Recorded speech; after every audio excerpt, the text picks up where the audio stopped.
Guys, thank you and welcome to the Super A Pathway program.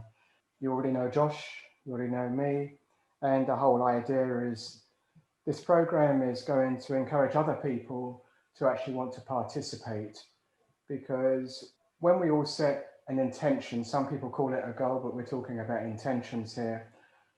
There's an element of accountability. So we're going to start with you guys introducing yourselves one by one, your story, a little bit of a story, not too much, just a little story.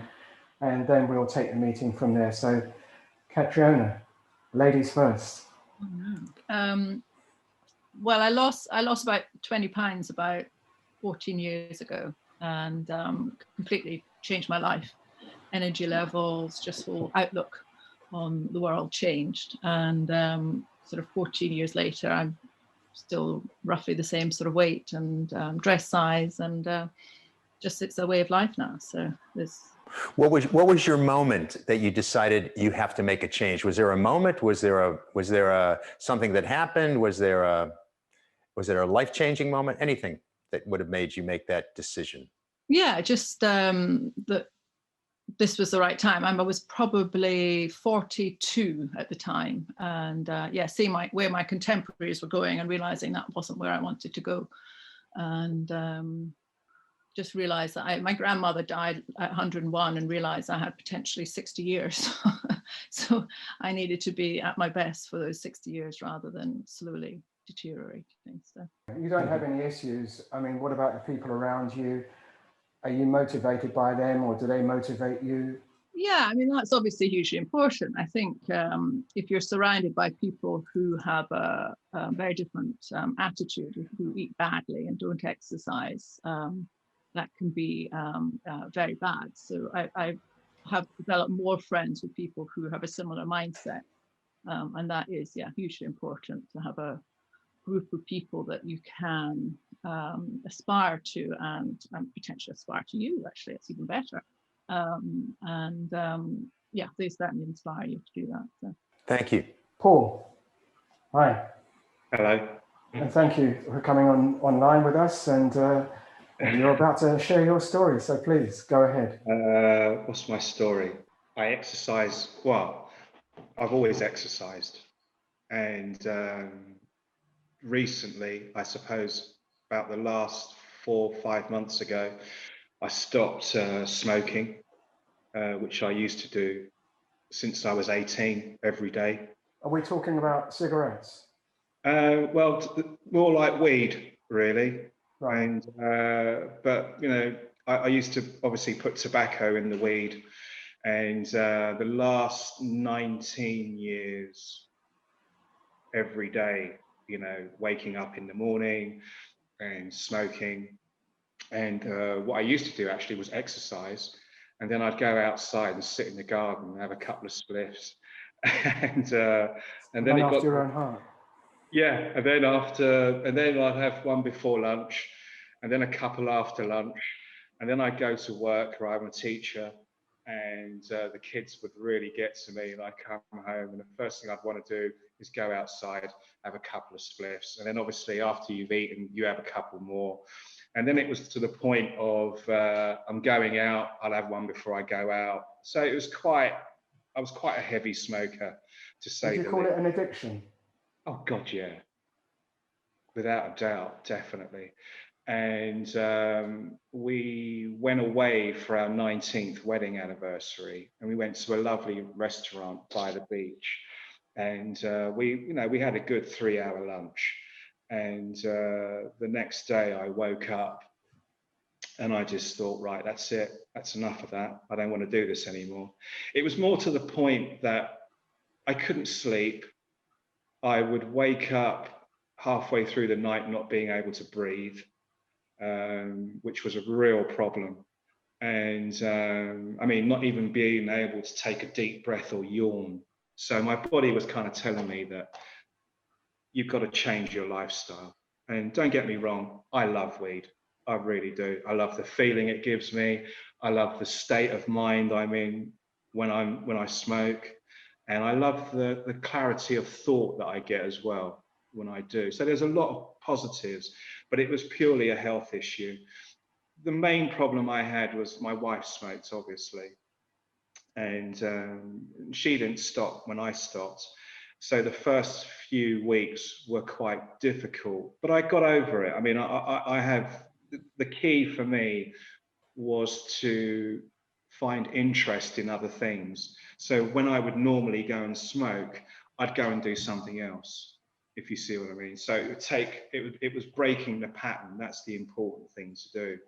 And it's got to the point now, it's been 4 months, I haven't smoked. My wife stopped smoking 2 months ago.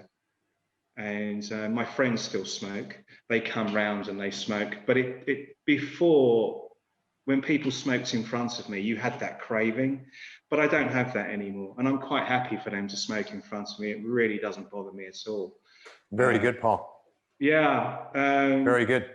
The stage, I can't turn around and say I'd like to give up forever, because I don't know how my future is.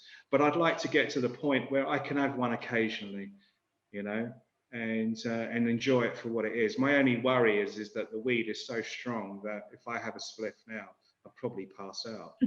And then after 4 months of that, I then gave up alcohol, which was mainly, again, due to health. And I mean, I follow Wayne's exercise program every day.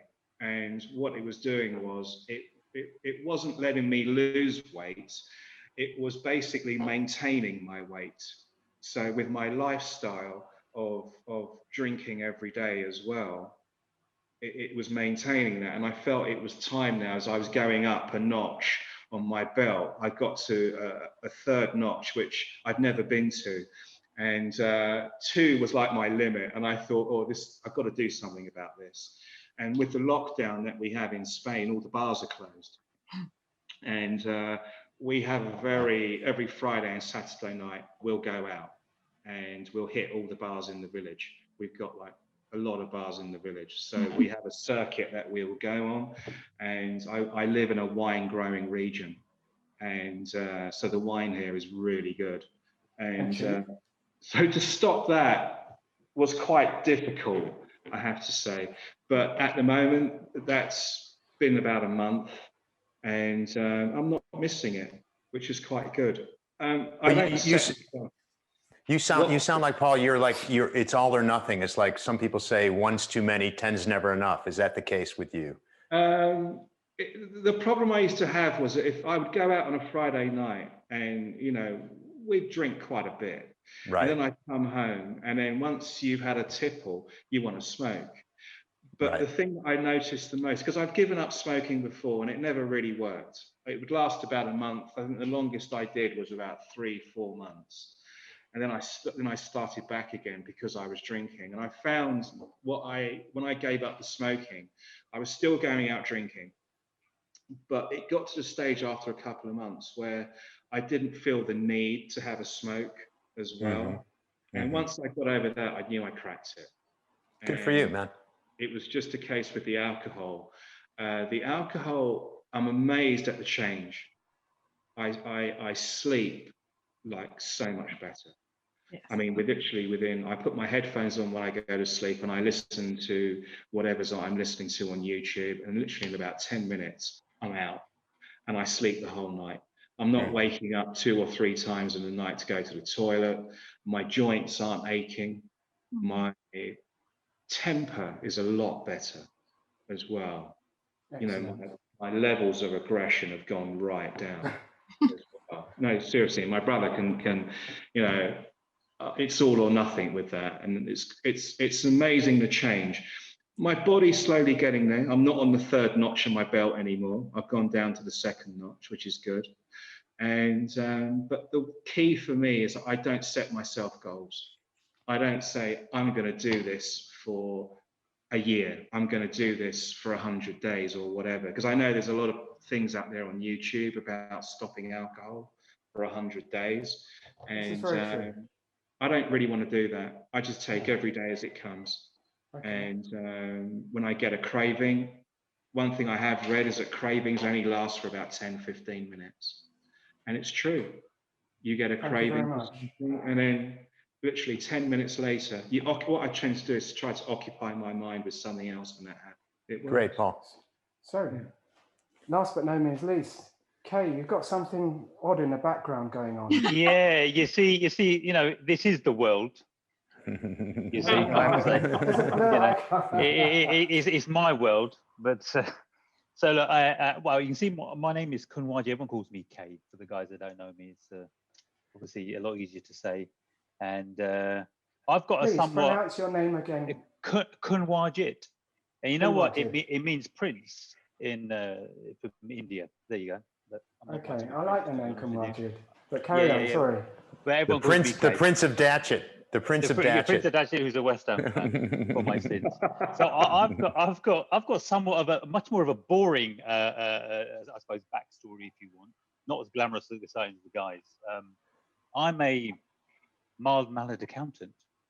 It would be hard to believe that sitting there with a West Ham shirt behind West Ham behind me. But I work in corporate America for the last 30 years, and fitness and exercise has been sort of so far away from my natural habitat. I can't tell you. I've never really been hugely into much of that in the old days. When you're a kid, you play football, you knock about with your mates, and then you university start working, and you're in an office. And I've spent all these years, 30 years, just in an office, computer, etc., etc. And the one thing that I've always wanted to do, or I have tried to do to keep that fun going, is actually play sports with your mates, just a knockabout, five-a-side.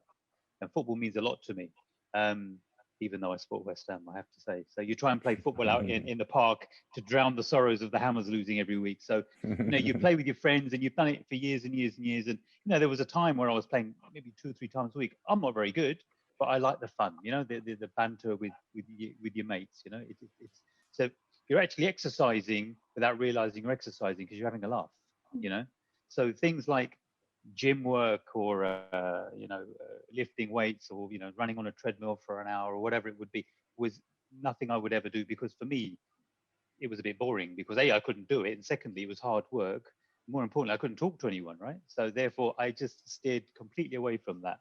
So anyway, over the years, you sort of work, you play, enjoy your football as much as you can. And then as I got to my sort of late 40s, and I was, starting to feel the aches and pains, your knees go, your injuries come, and it takes a lot longer to sort of recover. It sounds like I'm a professional here, I'm not, but you just then stop playing. Kids get older. I found myself no longer playing sport, taking my kids to their sports activities, their football matches, their cricket matches, and you're on the sidelines. Paul, to your point, I'm not smoking a spliff, but I'm having the burgers. You're having the bacon baps. You're sitting there, teas, coffees, or whatever. And my job changed. I used to work in the city. I then got a job more locally. So just going to work wasn't even an exercise anymore, because you could work in London. You're up the escalators, down the escalators, walking from the train station. You're doing a lot of steps if you want.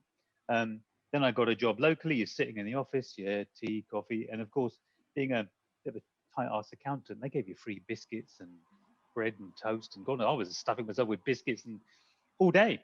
I tell you, the amount of custard creams I had, I can't tell you. Anyway, so unfortunately, so you stop doing sport, you stop having fun with your mates, you're putting on a ton of weight because you're just sitting there having tea and custard creams. And I got to a point where in these last couple of years,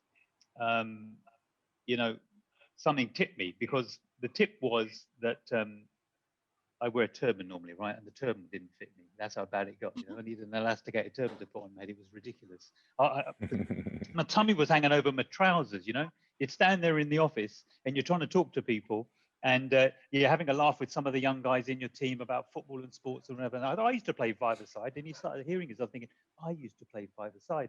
And they look at you with your stomach hanging over your trousers thinking, really? Really?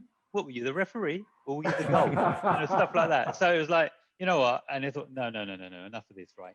So therefore, I wanted to prove to myself and actually to the people around me that actually, I'm not a fantastic player, but I actually don't participate as well.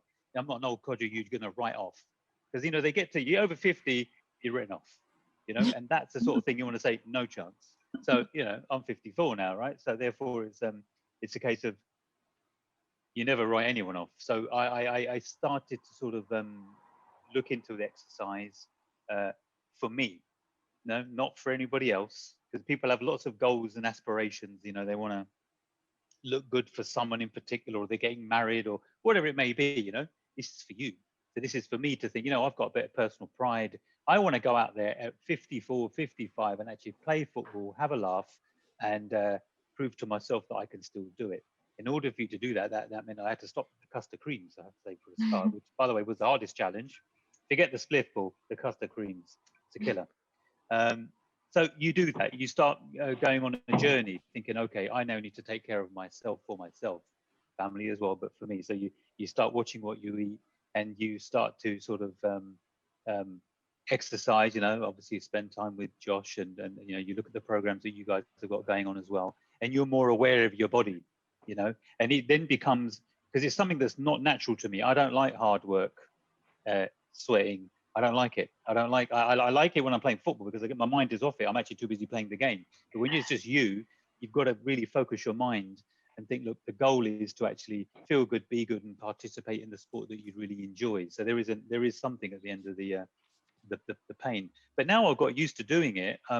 If you don't do it for a week for whatever reason, you miss it, and then you start to sort of feel aches and pains again. So it just becomes a natural part of your life now, you know, and So feeling good about yourself.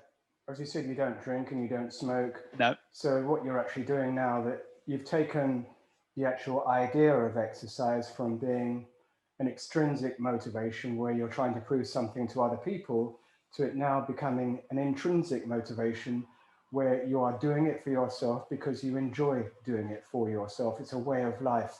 As they always say, there's that old common thing, just like brushing your teeth. Yep.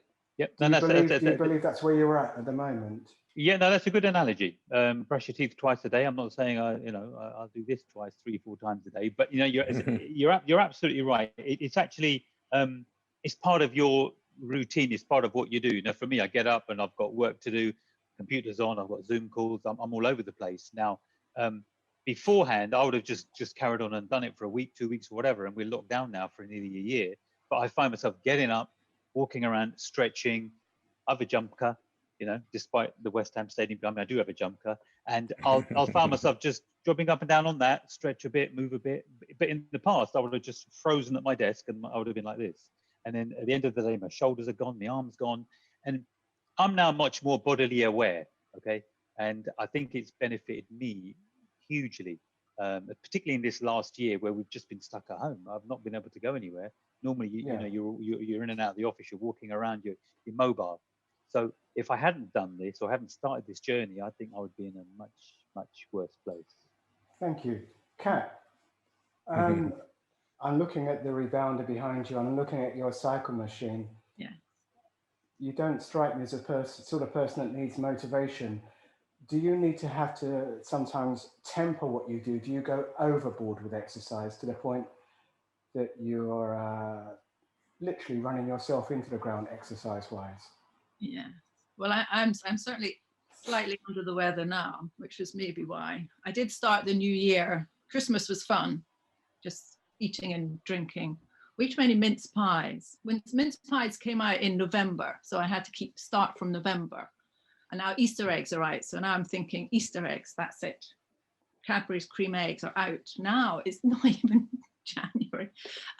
So yes, I decided in January to start exercising more intensely every day. And yes, it has had an effect. Of the last 3 days, I've just thought, no, I need to rest my body.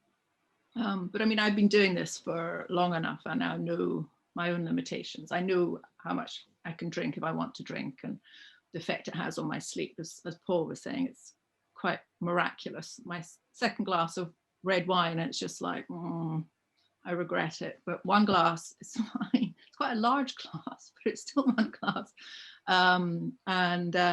Yeah, I know when I need to exercise, and I look in the mirror and I know instantly when I need to dial back the calories and up the cardio and things. But yeah, I can, and it's in my study. It's right next to my bathroom, all of this stuff. So how do you maintain that discipline? Because that's what it comes down to. It's discipline. And I think the reason on the platform we have so many teachers, Josh and myself, we've got a completely different teaching style. And as you can see, or you heard, totally different personalities. And that's what we bring to the platform, is that we have other teachers. It's just not me preaching. It's not Josh preaching. And I'd like to know what makes you get up and do what you do on a regular basis. In some ways, it's actually a vanity. If I'm allowed to say that? I mean, I've had trainers in the past, and they say, "What's your motivation?" And if I'm totally honest, it's to look good naked. And you know what they say? Mr. Vanity is behind the bus. He's driving the bus. He's driving the bus. There you go.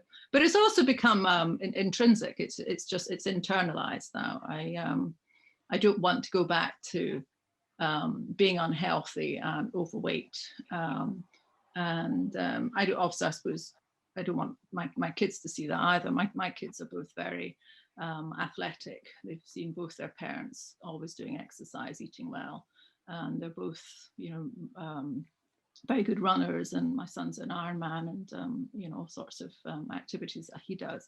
But no, it's become internalized now. That it's just automatic. I used to mainline crisps or potato chips for you, Josh, just to translate there. No. I've got the crisp thing down pat. And I used to mainline those. I would have a gin and tonic, which then was 2 gin and tonics and 2 or 3 packets of crisps. And now I just can't do that. My brain just sort of thinks, no, that's not going to work. I don't like that anymore. So it's becoming internal. Which I think is what you want. But the motivation has to be from you. Someone shouting at you endlessly is not going to work. The motivation has to be from you. You have to want it, and you have to want it badly. Well, it's interesting how you say that, Kat, because being a trainer for 40-something years, you need a little bit of flame in the brain of the person you're training. If there's no flame, there's no chance. So there has to be something, and all the trainer can do, or the well-being coach, is make the flame grow a bit more. But it's interesting about the motivation that everyone has. To me, I've always thought to myself, I don't have any choice. There's no choice. Now, whatever everybody else's motivation is, there's no choice for me to stay fit, because obviously now it's my profession. But I never thought there was a choice when I started training when I was 10 for different reasons, because I was bullied and I needed to protect myself from people. So, and I think it's very important that everybody has this anchor, that whatever that anchor is. Paul, there's a different anchor for you, and I get that every day is a different day. But to me, I have a few vices that you do, Paul, that you used to have. But I have a no choice thing where I'll go home after this and I will have a spliff, and I probably won't have a drink, but I will have a spliff. But I can't have 3 spliffs, because I'll wake up the next day and I'll go, oh man, where am I? Who am I? So, and I don't mind feeling like that if I didn't have all this responsibility. So I think everybody has to have that kind of thing in their spirit, in their DNA, that says when they make a stance or they make a commitment to themselves, what is that commitment for? And for me, it's just a simple thing like, I don't have any choice. That's my thing. And Back, Paul. Go.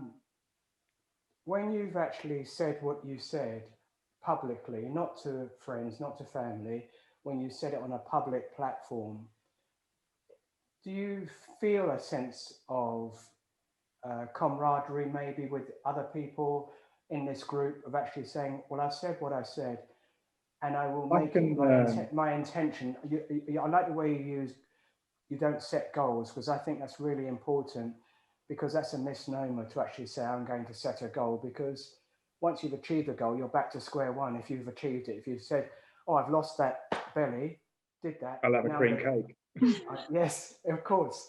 And do you think that a platform such as this, where people are actually expressing it to other people that they don't know, there is that sense of accountability? And my second part of the question is, what is different about you doing it now to when you did it before? Because it is a cycle that you've actually stopped in the past, and successfully stopped in the past, and then just flipped and gone the other way.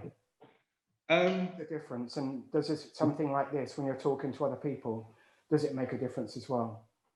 I can empathize with everyone else and their stories because I've been there. I've worked in an office and I know what it's like, you know, sitting at a desk and watching yourself getting bigger. And I too had the belly hanging over the belt syndrome. So I know what that's like. And but I'm fortunate in the respect of that where I live, everyone that's my age looks 10 years older. And most people don't realize I'm 55. They think I'm a lot younger. I mean, apart if I shave the beard, I do actually look a lot younger. And I quite like that. And that's the vanity side of it. And the other bit is I used to train since I was 13. I've always done something. And it used to be 3 times a week. And then as I got into my 20s and my 30s and, you know, vanity took over, it would have been 4 times a week. But then as I got older, I started doing the rebounder and it dropped to say 3 times a week. And then my brother said to me, train every day. And I thought, Jesus Christ, I can't train every day. You're kidding, aren't you? But the weird thing is I've done that for the past year and, well, year and a half, I should say. Well, solidly, the rebounder, at least for the last year and a half. And then I added the cycle into it as well. So now every day I do half an hour on the rebounder and then I follow it with half an hour cycling. It used to be, I used to go and cycle on the dirt roads around where I live because I live in the countryside. And then when the weather got bad, I just used the static bicycle in front of the TV so I can kill 2 birds with 1 stone. It's now got to the stage where if I don't exercise, I feel terrible. I feel like I've let myself down. Not anyone else, just myself. It's not so much a vanity thing. It's just in my head. So it's got to, and the weird thing is, it's like if we have to go somewhere, my wife actually says to me, you'll have to get up early because you'll need to exercise before you go. And it's really funny. If we have to go somewhere and we've got a meeting, say at 9 o'clock, I'll get up. My kids get up at 6:30 to get ready to go to school. I'll get up at 7 and I'll do my hour exercise and my 15-minute stretch. And I feel better for it. I feel like I'm mentally, I'm ready to face the day. And in the whole, say the last year, I haven't missed a day. And it's not so much. How do you know that you're going to maintain this, Paul? Is there How something do I inside know? you? Because it's a habit. It's a habit. It's as you once said to me, it's like you've got to get it into the mindset of you wake up in the morning, you have a shower, you brush your teeth and you take a shit. It's the same thing. It's part of every Your day. ritual, yeah. It's a ritual. It's a ritual, and it's like, and I'm a real clockwork guy. You know, I do things at certain times and what have you. And Well, I there do are 3 things. Geminis here, and there are 2 Geminis in this room. Yeah. Well, it's interesting. It's interesting when you say that, Paul, because like all of us here, it's called discipline. I mean, if you don't have a discipline, you'll fall back into habits that are not good for you, you know? Yeah. So, you know what they say, I smoke and drink, I feel bad. So I smoke and drink and I feel worse. So I smoke and drink and I feel, or I eat another cream cake, or I don't exercise, because it all comes down to a discipline. And if we lose disciplines, then we fall back into our, what do you call it? Dark side, you know. What I don't do though, I don't deny myself. I mean, the decision I made to stop smoking and to stop drinking weren't really, I was ready to do that mentally, you know? I mean, I'd reached a point in my head where I thought I can continue along this path, but I won't live another 10, 15 years if I carry on how I'm going. I know that. And it was a conscious decision of like, this is what I've got to do to stop this. And I don't feel any ways about it. I don't miss it or anything like that. I mean, I don't feel, oh, there's a big hole in my life. I don't feel that at all. And I still will have a muffin. I'll still have an apple turnover. And I won't deny myself these things. All I'll do is I counterbalance that by saying, well, I exercise every day. I mean, take today, for example. I got up, I did my hour and 15 minutes exercise and stretch, And then straight afterwards, I went for a walk for an hour. I've got a route that I take in the country. It's a really nice route. I go through the vineyards and what have you. And I literally just came back, had a shower, and sat down to do this meeting. And I feel good for it. But like I say, it's how it's the stage I'm at in my life and the age I'm at. If I was 10, 15 years younger, I wouldn't really be mentally ready for that, you know, because I was still at that age where it's the thing to do. Yeah. And now at this stage in my life, it's not so much the things to do. I've been there and I've done that, you know. Okay. And I mean, I'll tell you just a quick analogy. I used to go to a lot of raves and I used to take a lot of ecstasy. Yeah, I mean, a lot. And I stopped taking ecstasy because I knew exactly what was going to happen. And the joy of it had gone, if you see what I mean. You know, I knew how it was going to be. I knew when I was going to have a rush, how long it was going to last, and what it was going to be like. And it kind of got like that with the smoking. I wasn't really enjoying it anymore. It became something, a habit that, like eating cornflakes in the morning. There was no kind of buzz out of it that I used. The joy that I used to have was gone. If you see what I mean. It's like watching the same movie over and over again. Bingo. Yeah, exactly. And you know the end game. You know the end game of the movie, and you're going, "Oh, here we go. Yeah. I'm watching the same movie again. Yeah. Here we are again." Yeah. It's like watching late night TV when you know you should go to bed and you're watching a crap film, and you know it's a crap film, and you know what's going to happen, but you still sit there watching it when you know that you should really. Very good analogy. Yeah. Very good analogy. And you just think, oh, I'll still do it. It's breaking that cycle. And that's the thing, is breaking the cycle and making a habit of something else. Changing the channel. Okay. Yeah, exactly. Okay, Changing the channel. Okay, I have a question for you. You said that you used to go out and play football with your friends, and then that transition, family. Now that you have family, do you feel that it's important for you to actually lead by example? That's a great question. It is actually, because thinking about it, there's a few football situations where you've got dads versus the kids, and you know, when you try and play and you can't even stand or you can't even run without wheezing after 20 seconds, you know, it doesn't look good to your kids. Your kids are sitting there, they're quite fit, they do a lot of exercise, they play football, they play cricket, and they're doing all sorts of stuff, and then you're sitting there as their father who can't run, honestly, 30 seconds without just collapsing. It's a bit embarrassing for you, and it's embarrassing for them. And so that's actually a motivation as well for me, is to actually set an example for them that, you know what, I'm in my 50s now and I can still cut it to some extent. And, you know, you're at the start of your life, you know, live a good life, you know, be aware of your health and fitness. That doesn't mean you're going to be, that's all you're going to do. But I think it's important to set a very good example for them to start working in a certain way.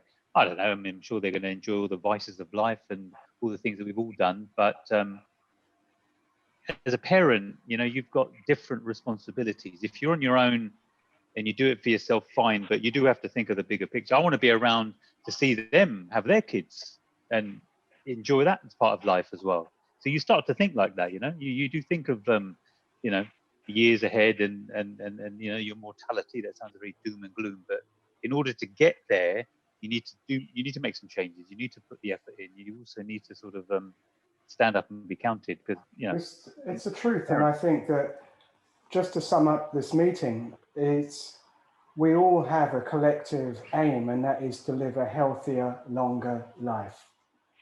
I'd rather be in that position where I live a full life and I keel over and die, as opposed to have a long drawn out illness and suffer for 10, 15 years. And this is where the world is going now.